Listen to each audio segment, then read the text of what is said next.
Agradecemos aí a presença de vários amigos que estão online participando conosco dessa live. Oi. Dene também já está conosco também.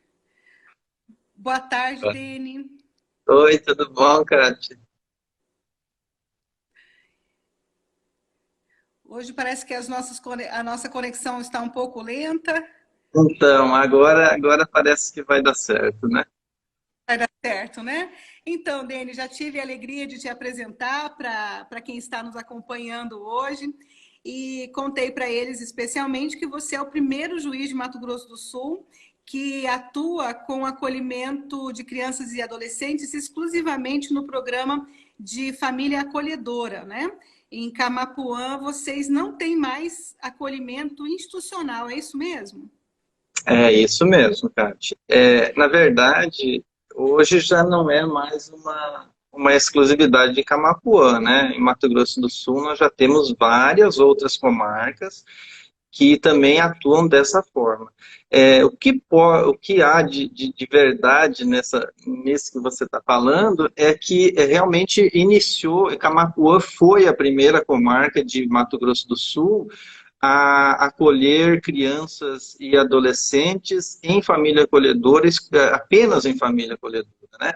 Mas hoje já não é apenas Camapuã, né? A gente tem aí, eu estava vendo até hoje rapidamente, nós temos umas 16 ou 17 cidades em Mato Grosso do Sul que trabalham com o acolhimento familiar de crianças e adolescentes. E muitas delas trabalham apenas com acolhimento familiar, não tem abrigo em suas cidades, né? São cidades de porte pequeno e médio que atuam exclusivamente, né? A gente pode citar como exemplo São Gabriel do Oeste, Coxim, que são cidades importantes aqui de Mato Grosso do Sul e que atuam exclusivamente acolhendo crianças em família, sim. Sim, esse é um movimento crescente, né, no nosso país, especialmente após o Pacto pela Primeira Infância no Brasil. A gente percebe que todos os envolvidos no trabalho com crianças e adolescentes estão empenhados em proporcionar um acolhimento menos prejudicial para as crianças, né? E é verdade, nós temos muitos municípios de Mato Grosso do Sul que estão fazendo essa transição. Coxim, recentemente, também, né, deixou de ter acolhimentos institucionais, eles tinham de ótima qualidade e conseguiram ainda superar a qualidade do atendimento que eles dão agora com as famílias acolhedoras. E todos nós, aqui em Campo Grande também, estamos implantando, ainda a passos curtos, mas já estamos implantando o programa de família acolhedora. Todos nós nos inspiramos na sua experiência aí de Camapuã, né? Porque a gente tem até um histórico de alguns municípios do interior do estado que já há algumas décadas tentavam alguma coisa na área de acolhimento familiar, mas não eram programas inscritos nos conselhos municipais de assistência social e da criança e do adolescente, e nem estavam, não cumpriam todas as exigências do programa, né? Então, a gente queria compreender como é que foi essa trajetória de vocês em Camapuã. Quando é que vocês despertaram para a necessidade do acolhimento familiar? E quem que foi a sua inspiração? Já que para nós aqui em Mato Grosso do Sul, a inspiração é você. É tão bom ouvir isso, né, Kátia? Ainda mais vindo de você, que é uma pessoa que eu admiro tanto, né? E que para quem não... Às vezes tem pessoas aí que estão assistindo e também talvez não estejam acostumadas conosco, né? Você também é uma pessoa vinculada à área da infância e admirável, né? Você substituiu a desembargadora Maria Isabel, que é um ícone da infância em Mato Grosso do Sul e no Brasil. Então, eu admiro muito você pela atuação que você tem, né, à frente da Vara da Infância em Campo Grande. E, enfim, dito isso, eu queria lembrar o seguinte: a implantação do Família Acolhedora e as dificuldades de implantar ele, você está falando de Campo Grande, é a dificuldade de um país que tem como tradição institucionalizar suas crianças, né?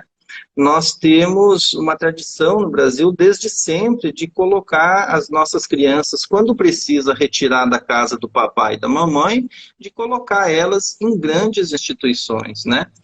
E isso perpassou o Brasil por muito tempo, né?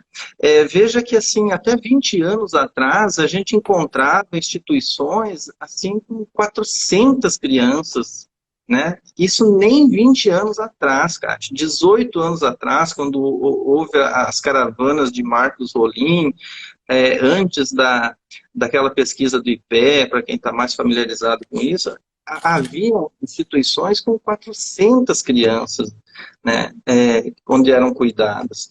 Então, quando se despertou para a necessidade de garantir o direito das crianças de conviverem em família, isso é difícil, né? É difícil mudar essa cultura no Brasil todo. Aqui em Camapuã, especificamente, para matar a sua curiosidade, e talvez de outras pessoas também, quando eu cheguei aqui, na verdade, já estava implantado. Eu não sou efetivamente o pai da criança, vamos dizer assim, né? Em Camapuã, a lei é de 2002, a lei de 24 de dezembro de 2002. Portanto, nós vamos completar 18 anos agora em dezembro. Já havia, mas a gente resgatou um pouco da história disso e a gente sabe que foi, na verdade, da necessidade que havia de se ter, de se cuidar das crianças. Quer dizer, vamos implantar um abrigo? E aí os gestores da época, o promotor, o juiz, né, foram percebendo que isso tinha um custo elevadíssimo, né? Além de tudo, porque você precisa ter um local, se você não tem, você tem que alugar, você tem que pagar profissionais em 3 turnos, porque se tiver uma criança que seja, você tem que ter 3 turnos de servidores, né? Com todos os encargos sociais que isso gera. E então, até onde eu sei, a inspiração foi mesmo o projeto Sapeca de Campinas, São Paulo, né? Que tem como seu grande ícone a nossa querida Jane Valente, né? E parece que a inspiração realmente, o pessoal aqui mais antigo relata isso. E, bom, eu cheguei em 2006 aqui, e quando me apresentaram eu fiquei encantado. Eu falei, nossa, achei assim tudo de bom, né?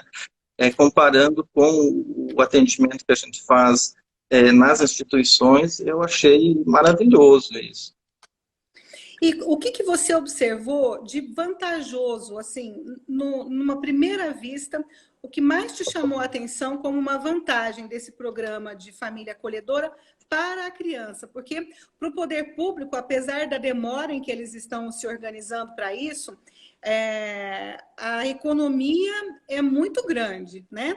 Mas para a criança, o que você acha que é o divisor de águas no acolhimento familiar? O trato individual, né, Cátia? O atendimento individual, o poder estar ouvindo e convivendo e podendo entender as peculiaridades daquela criança específica, né? É o calor que aquela família pode passar para aquela criança, né? O trato individual, a possibilidade daquela família sentar ao lado daquela criança, entender por que ela está chorando, né? O motivo daquele choro. Não é que nas instituições não se possa também fazer um bom trabalho. É preciso a gente reforçar isso. Eu tomo sempre muito cuidado de não... quando eu elogio, eu sou encantado pelo acolhimento familiar, mas eu sempre tenho esse cuidado de, ao enaltecer o acolhimento familiar, não menosprezar os abrigos, o acolhimento institucional. Que não é justo que a gente cuspa no prato que a gente come e comeu durante centenas de anos. A crítica que eu faço não é em relação às pessoas, jamais. Você encontra dentro das instituições a grande maioria de pessoas extremamente comprometidas com o bem-estar das crianças. Pessoas que vão além do seu limite, da sua carga horária, às vezes, que têm amor pelas crianças. Mas a questão é que por mais dedicadas que elas sejam, que sejam essas pessoas, muitas vezes são servidores públicos, outras vezes essas instituições são tocadas pelo terceiro setor, né, pela sociedade civil, mas por mais dedicação que elas tenham, por mais boa vontade que elas tenham, abrigo é abrigo, família é família. São coisas diferentes, são conceitos diferentes que jamais o abrigo, por melhor que seja, por mais dedicadas que sejam as pessoas que trabalham naquele local, é impossível para aqueles servidores, para aqueles cuidadores, poder dar a atenção que uma criança tem dentro de uma família. Veja Sim, assim, eu sempre penso à noite, né, Cátia? Pensa uma criança vítima de estupro, por exemplo. Ela pode ter o carinho total, né, durante o dia dentro de um abrigo, por exemplo. Mas à noite, se ela tiver vontade de chorar, ela vai ter que chorar sozinha dentro do quartinho dela, às vezes na companhia de outras crianças que não entendem por que ela está chorando. Porque dentro da instituição, muitas vezes você não tem. Você tem uma vítima de violência sexual junto com uma criança que é vítima de agressão, e uma às vezes não entende o comportamento da outra. E isso sim. é mais um sofrimento, né, para ela. Essa semana eu fazia algumas audiências concentradas remotas e ouvi uma moça, adolescente, né, 17 anos, vai completar 18, dia 27 de novembro. E ela perguntou chorando para mim o que vai ser da vida dela quando ela fizer 18 anos. Para onde ela vai, né? E eu perguntei, a gente conversando com ela das possibilidades que haviam, e eu perguntei: você entende que aos 18 anos você já conseguiria morar sozinha e cuidar das suas coisas? E ela me disse que não, né? Que vários cuidados que a gente precisa para a vida, ela não aprendeu na instituição de acolhimento. Porque, de fato, na instituição de acolhimento, as crianças são servidas por cuidadores, né? Elas têm uma rotina intensa de escola, atendimentos multidisciplinares, mas elas não participam do dia a dia de uma casa, né? Então, são crianças que a gente observa, às vezes não sabem pequenos trabalhos domésticos, não sabem cuidar de dinheiro, não sabem administrar o dinheiro, fazer compras, coisas assim. E a gente percebe que na convivência familiar, isso tudo é diferente, não é? Exatamente, Cátia. E assim, é fantástico. Eu já tive muitos casos assim de adolescentes que acabaram ficando até os 18 anos na família acolhedora, né? E é interessante como esse é um, dentre tantos outros detalhes que você vê de diferença de uma modalidade de acolhimento e de outra. Para quem não está muito familiarizado, nós temos duas formas de acolher crianças no Brasil. A gente está falando, né, Cátia? Vamos sempre lembrar que pode ter alguém que não está muito familiarizado com o tema. Então, de que crianças nós estamos falando? Nós estamos falando daquelas crianças que são vítimas de abandono, de maus tratos e que, por decisão da justiça, é preciso tirar do papai e da mamãe por um tempo, até que se decida o que fazer com ela. Se ela volta para a casa do papai e da mamãe ou se ela vai para uma adoção, por exemplo. Então, dentre tantas vantagens que a gente vê, ou peculiaridades, essa da preparação para a vida é fantástica na família acolhedora, sabe? Você nota uma diferença, assim, terrível, porque a própria família acolhedora, percebendo que aquele adolescente não tem mais perfil para adoção, ela sabe, o cara já está com 16 anos, o rapazão com 16 anos. A equipe, o juiz, o promotor, todo mundo já está avisando, ó, não vai para adoção. O rapaz mesmo não quer ir para adoção mais. Ele quer completar o período dele, então a família empurra ele para a vida, sabe? A família prepara ele para a vida. A família acolhedora, ela instintivamente, ela se sente na obrigação, assim, não sei, é algo da própria natureza, ela acaba ajudando ele até para o mercado de trabalho. É claro que a equipe tem que participar. Uma boa equipe é fundamental, né, nesse processo todo. Mas a Sim. família acolhedora dá um empurrão maravilhoso nesse aspecto. Então, a gente teve muitos casos que ele saiu, já ia para o trabalho, né? Nós temos alguns que, assim, está trabalhando na fazenda, continua mandando mensagem para a família, tendo vínculo, no dia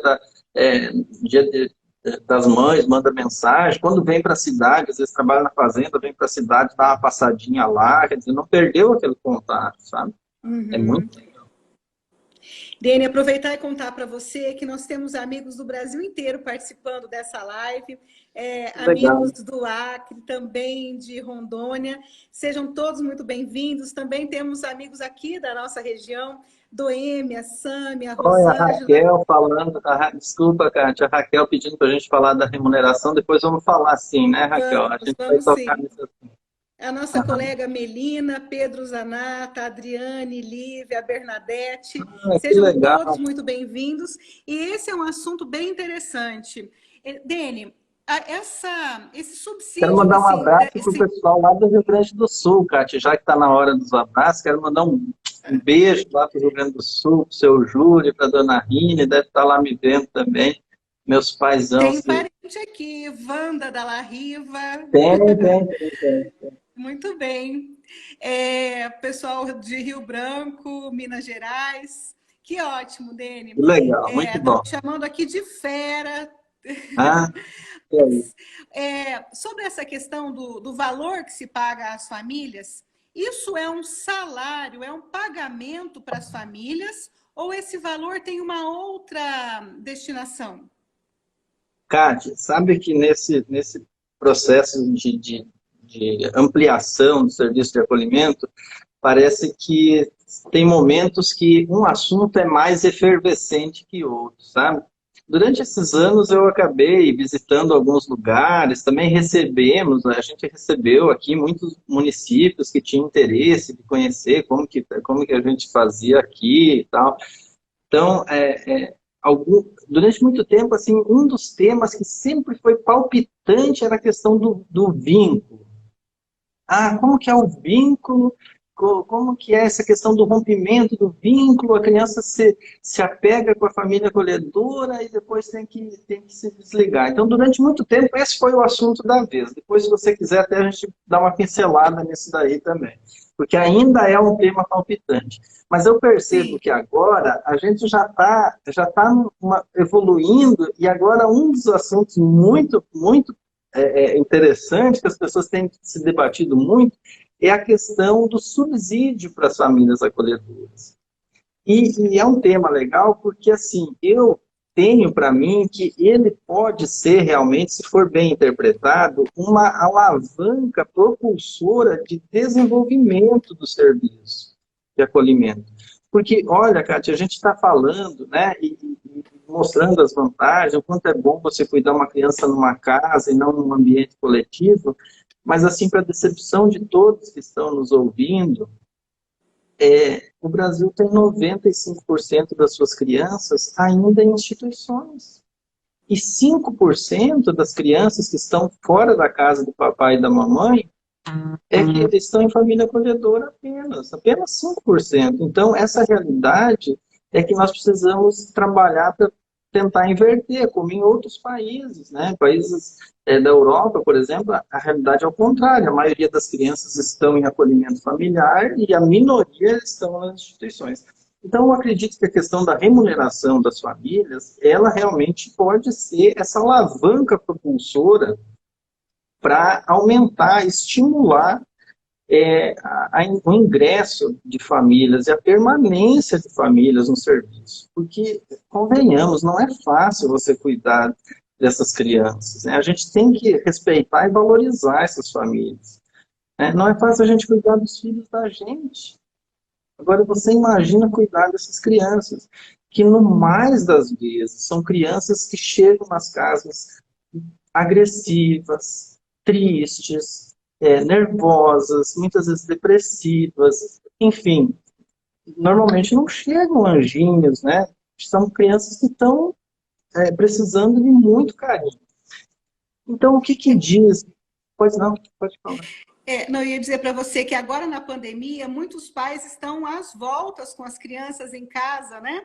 E a gente fica imaginando como que é a rotina também dessas famílias que acolhem uma criança com quem elas ainda não têm vínculo e ainda precisam trabalhar para curar essa criança, às vezes, de tantos traumas, né? Sim, a família tem compromissos, né, Cátia? Porque a equipe cobra, o juiz cobra, o promotor cobra, todo mundo está em cima. É um compromisso terrível, né? De certo modo, né? Você ter uma criança sob sua responsabilidade e uma criança que tem essas características. Agora, assim, ó, rapidamente, o que a Constituição diz? Que a Constituição é a nossa lei maior. A partir dela é que vertem todas as demais regras. E ela diz assim, que é dever do poder público estimular o acolhimento familiar. E esse estímulo, ele deu algumas ferramentas, entre eles é o subsídio. É o subsídio, está lá no artigo 227, no inciso 5º, que fala assim, que o poder público deverá estimular, né, através de assistência jurídica, incentivos fiscais e subsídios, nos termos da lei, o acolhimento sob forma de guarda de crianças e adolescentes órfãos ou abandonadas. E, novamente, no Estatuto da Criança e do Adolescente, é reforçada essa vontade do legislador, essa vontade da lei, dizendo que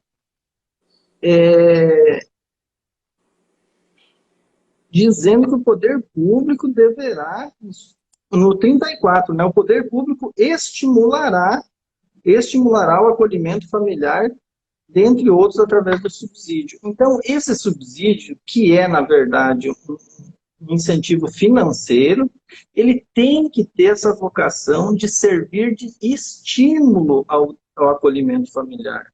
Uhum. Né? E aí, as pessoas têm defendido, têm imaginado, que eu não, no meu ponto de vista, não é o correto, de que esse subsídio ele se restringe apenas ao pagamento ou à reposição do feijão e arroz que a criança come, da água que ela consumiu, da luz que ela consumiu, ou seja, seria um subsídio apenas para repor as despesas que a família acolhedora teve. E não poderia ser algo que fosse além disso, além da reposição. Não poderia haver, assim, uma gratificação, um incentivo financeiro para as famílias.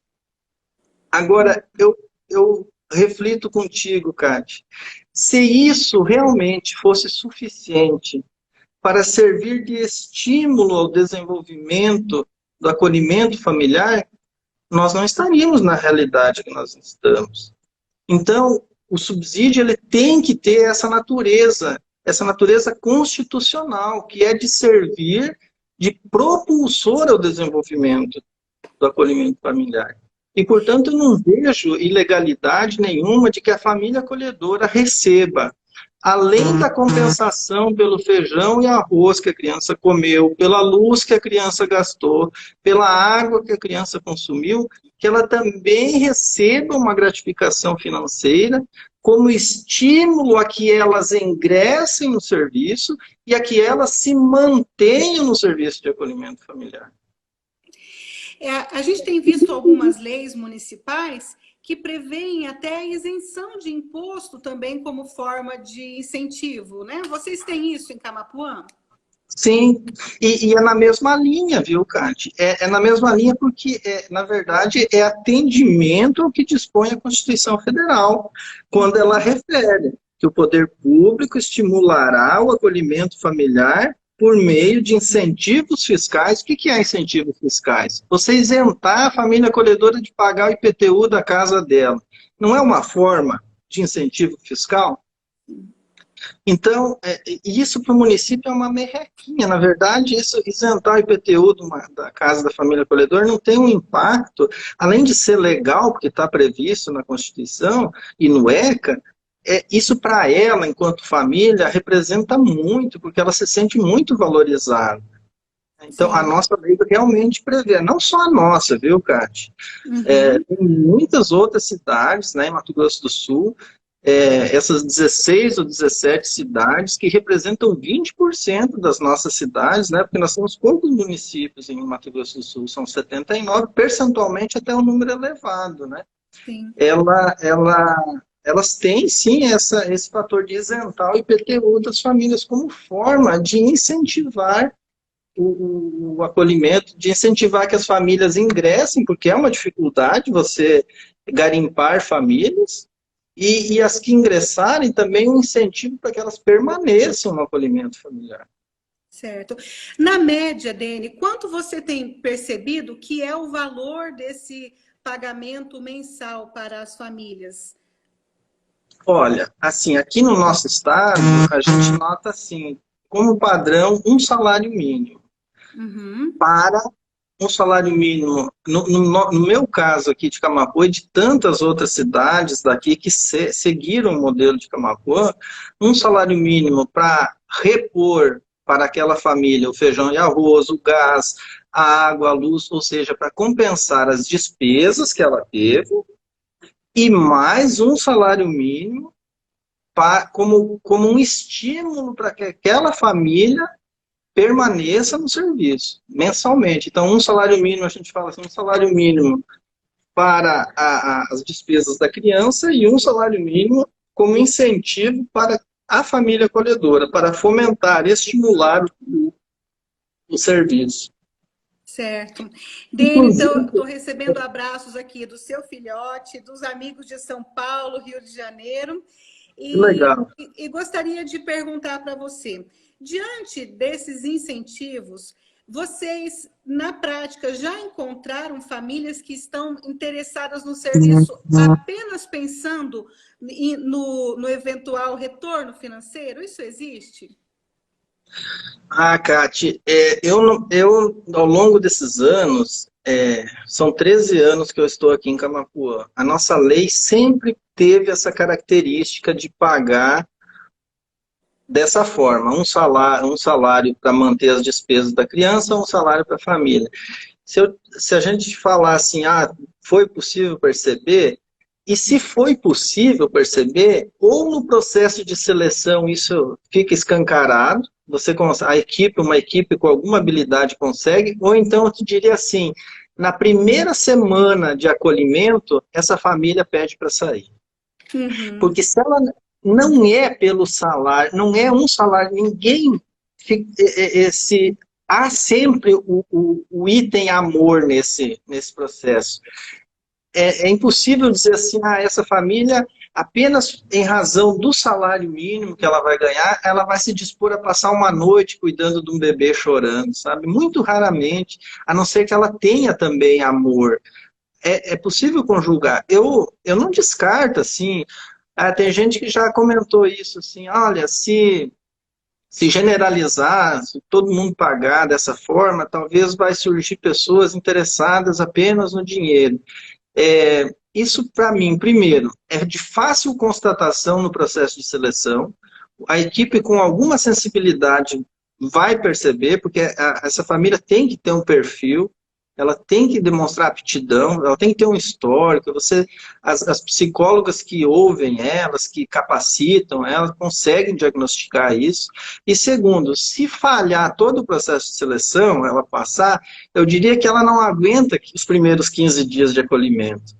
Porque o primeiro tempo de acolhimento digamos assim, é terrível, porque a criança testa demais. Então ela vai falar assim, o quê? Se ela realmente é uma pessoa mercenária, que só trabalha pelo dinheiro, ela vai falar, de jeito nenhum que eu vou fazer. Vou passar noite acordada, esse menino me infernizando por causa de um salário mínimo, entende? Mas eu compreendo essa preocupação, mas na prática, não. Eu diria assim, isso não... Inclusive, assim... não imagine você ou as pessoas que estão nos ouvindo que, em razão desse plus, desse nosso diferencial, isso seja assim para conseguir família acolhedora. Não é.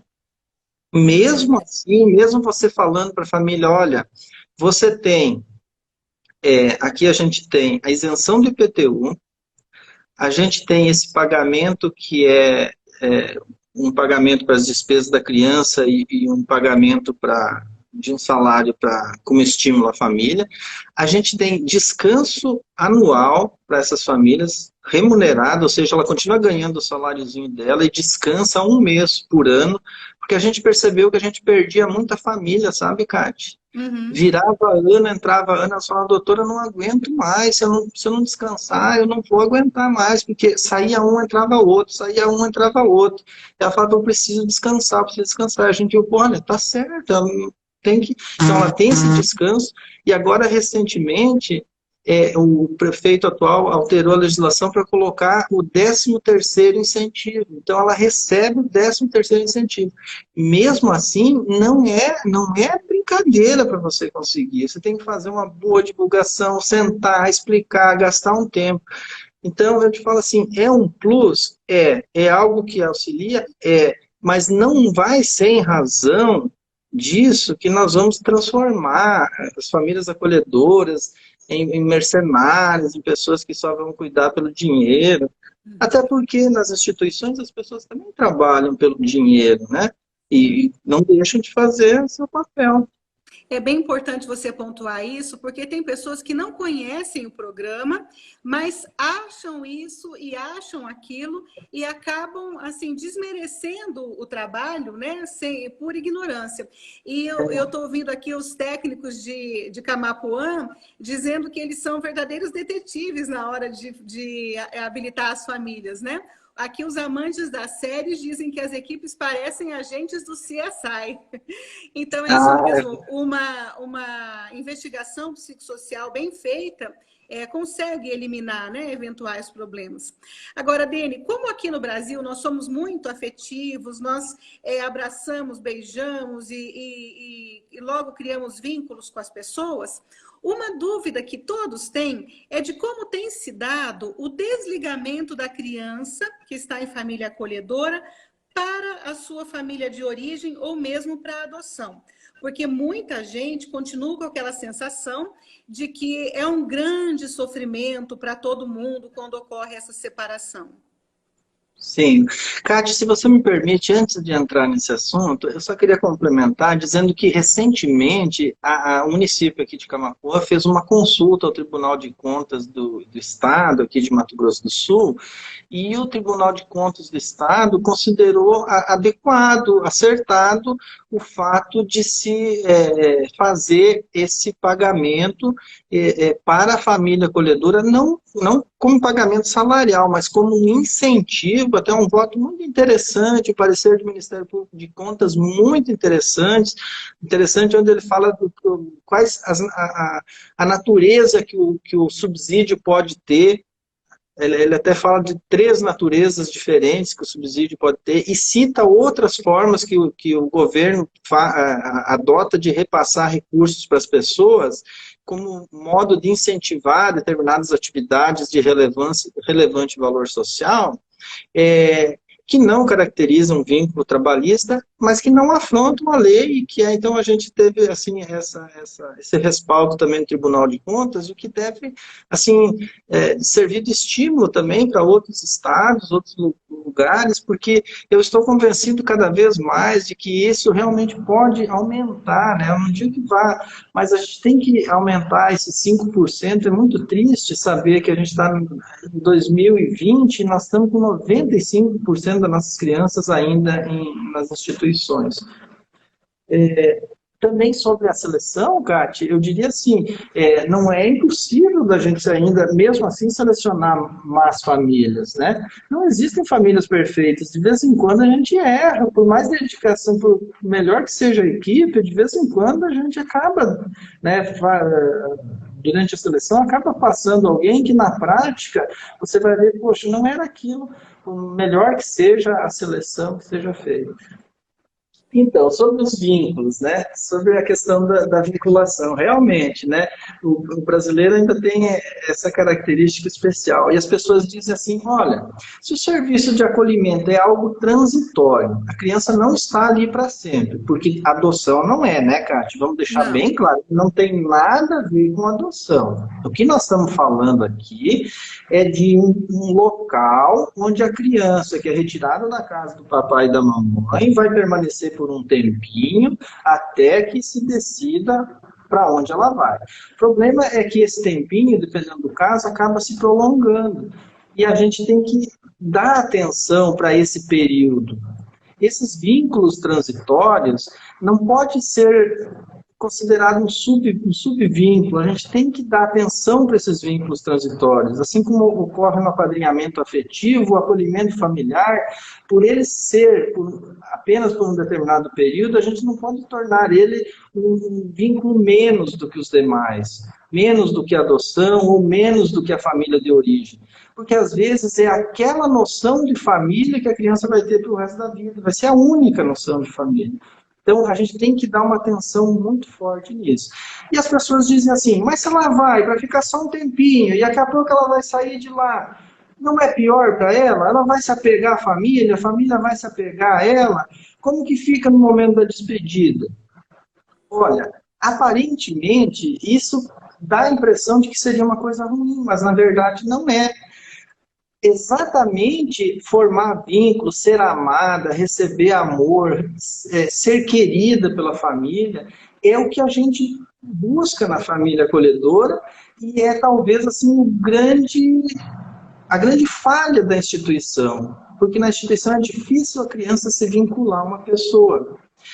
E vincular-se a alguém durante a infância, principalmente, e na primeira infância ainda muito mais, né, Kátia? É algo extremamente positivo e importante para a vida de qualquer pessoa. Porque se ela aprender a formar, a vincular-se, a desvincular-se, a se relacionar com as pessoas, ela, durante a vida adulta dela, ela vai conseguir fazer isso com muito mais facilidade. Ou seja, ela vai conseguir se relacionar bem no trabalho, ela vai aceitar bem as frustrações, as despedidas, os relacionamentos afetivos. Então, é extremamente importante que ela passe por isso. Então, assim, o fato dela ter amor, de ser amada na família acolhedora, não tem problema nenhum por ela, em algum momento, ela ter que sair.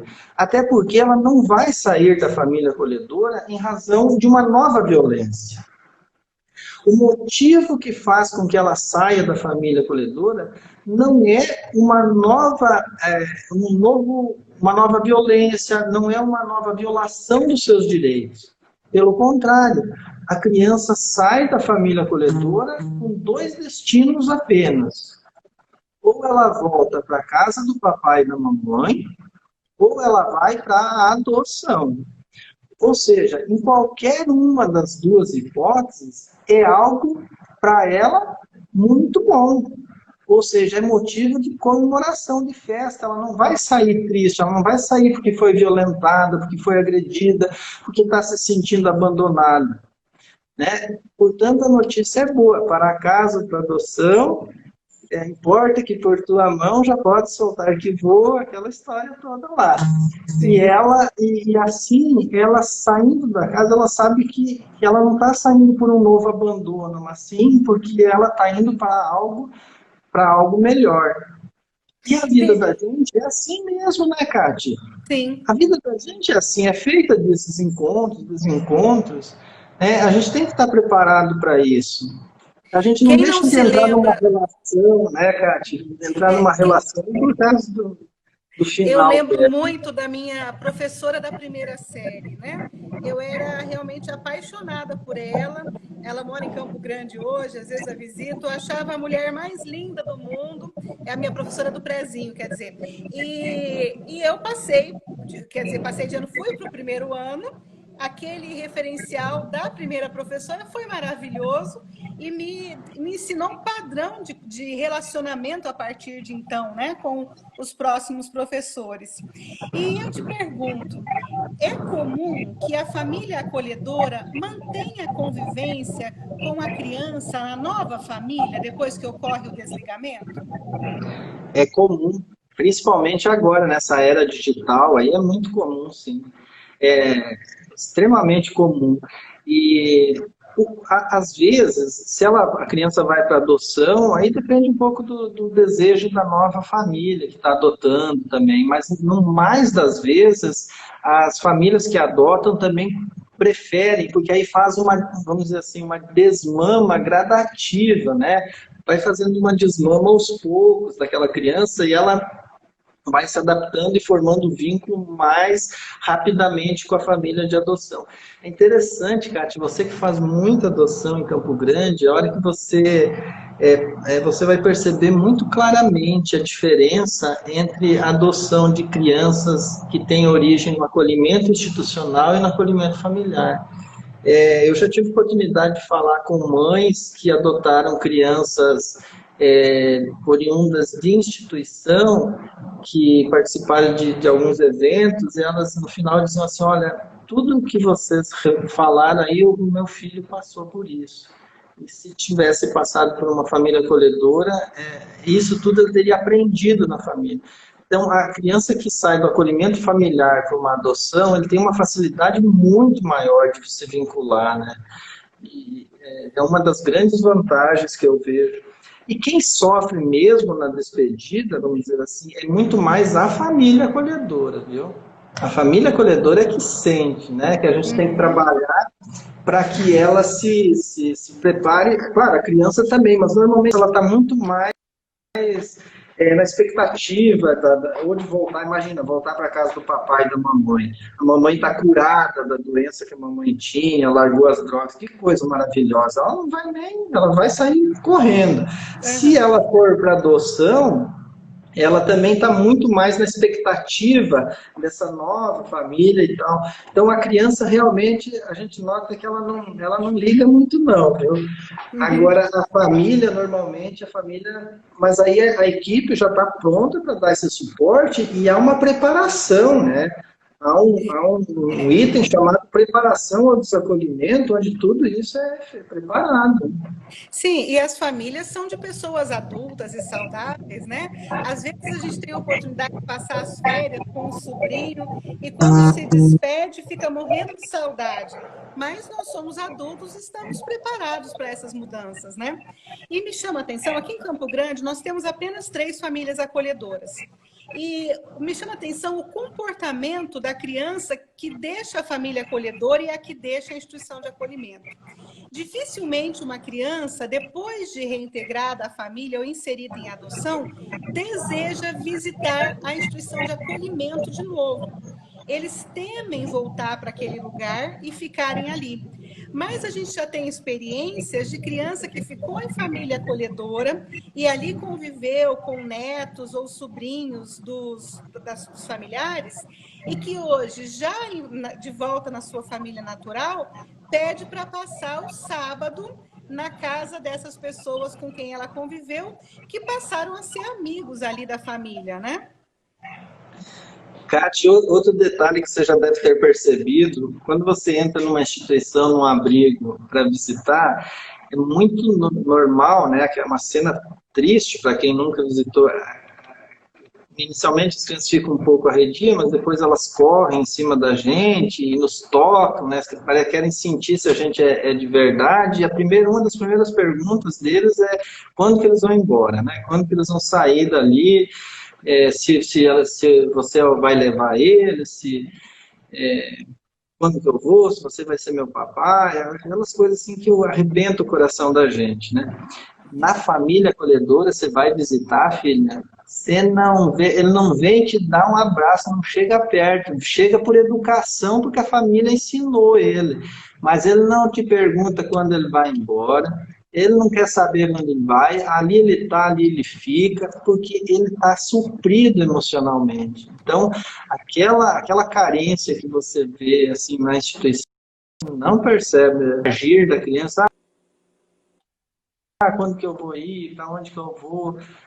Da família acolhedora é totalmente diferente. Você nota que o lado afetivo dele está completo, né? Sim.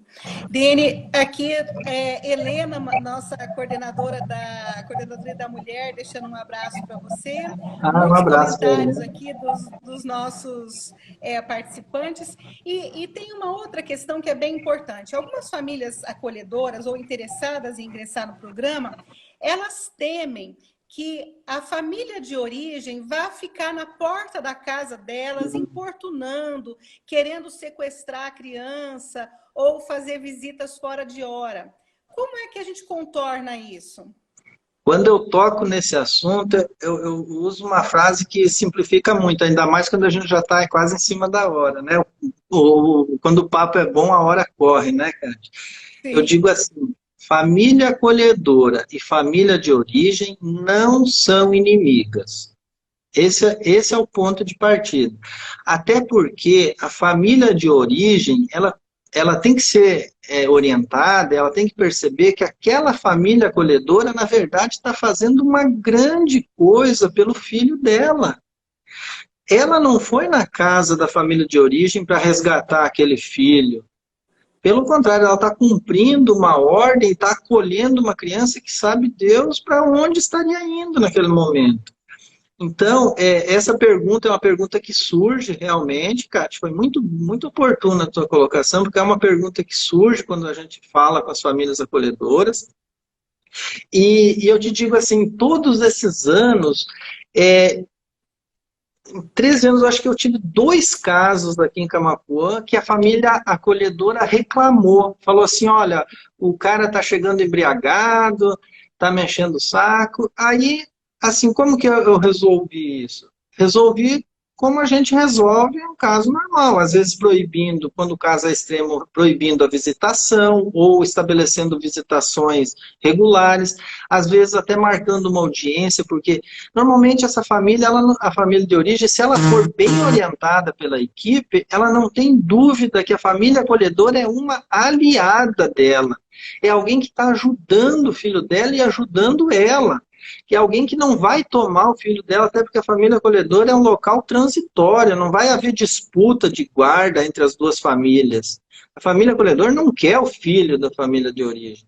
Então, como muitos temas no acolhimento familiar, é preciso muita explicação, muito esclarecimento. A maioria dos mitos são mitos, a maioria das dúvidas, dos medos, são mitos por falta de esclarecimento mesmo. Esse é mais um deles, Cátia. Esse exatamente é mais um deles. Sim.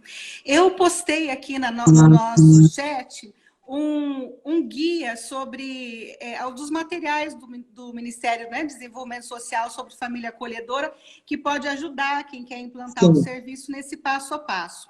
Mas queria que você voltasse um pouquinho para a questão financeira e dissesse para os gestores a respeito das fontes de custeio para a família acolhedora.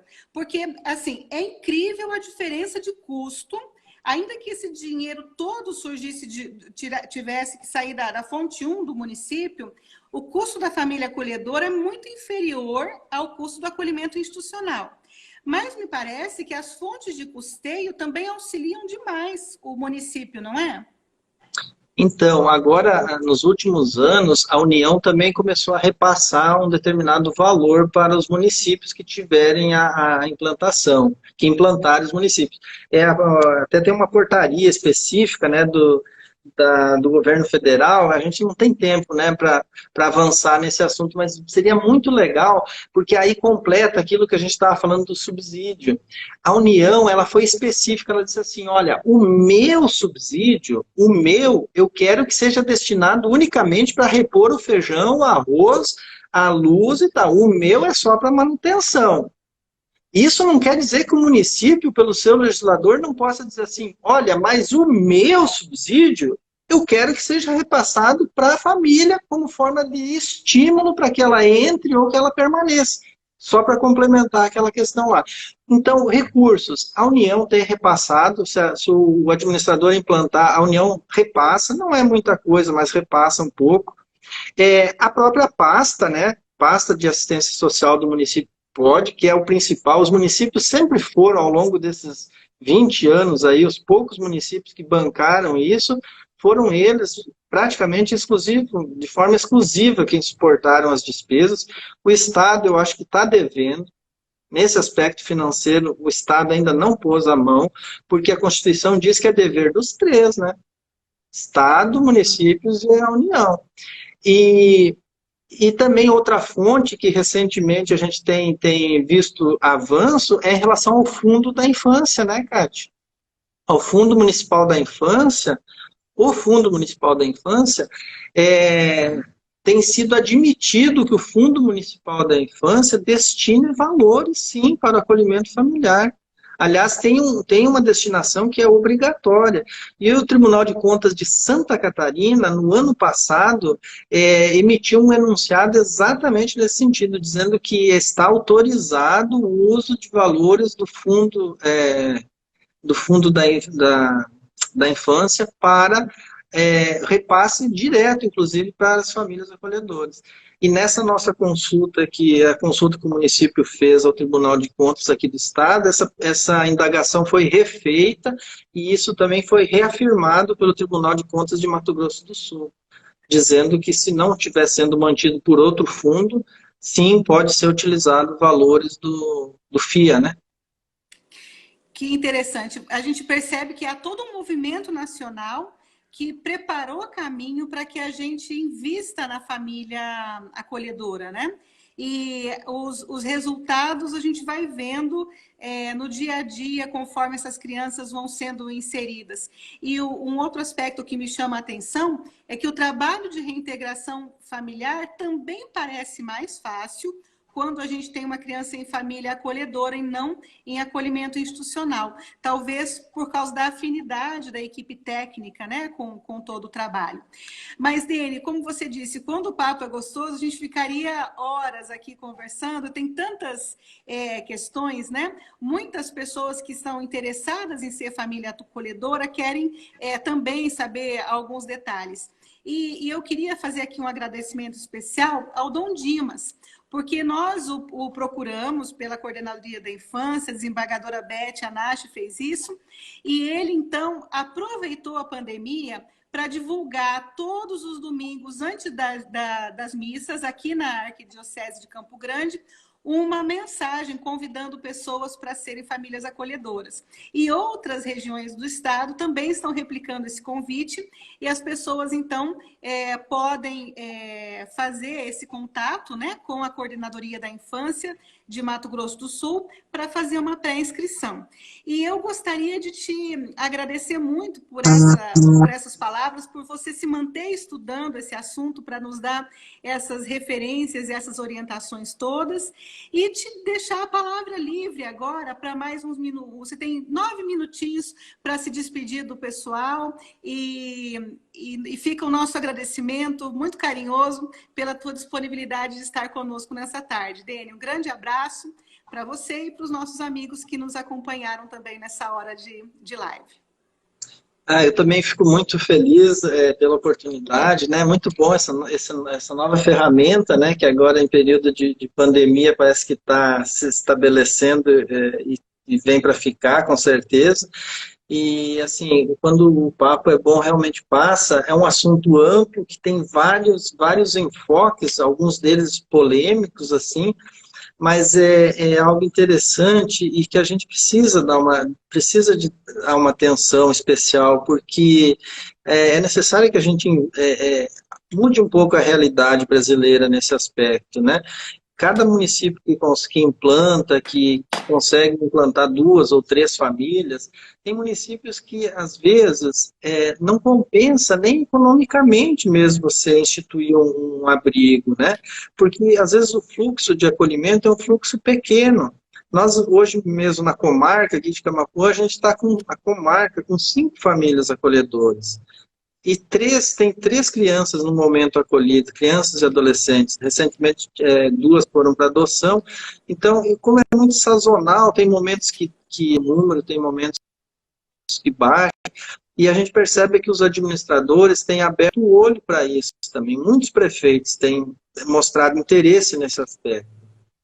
É claro que, às vezes, a falta de conhecimento, como você disse, leva as pessoas a se afastarem um pouco desse tema e preferirem ter as crianças num local só. Parece mais fácil, né? Você colocar elas num local só, sabe que estão todas ali. Mas a gente tem que lembrar que o desejo da lei, o desejo da Constituição, o desejo do Estatuto da Criança e do Adolescente é que o acolhimento familiar tenha preferência ao acolhimento institucional. Então, a gente, além de tudo, está cumprindo o que estabelece a legislação. A partir do momento que a gente implanta o serviço de acolhimento familiar, nós estamos realmente cumprindo o que estabelece a legislação, o que é nosso dever, né, de cumprir cumprir a lei.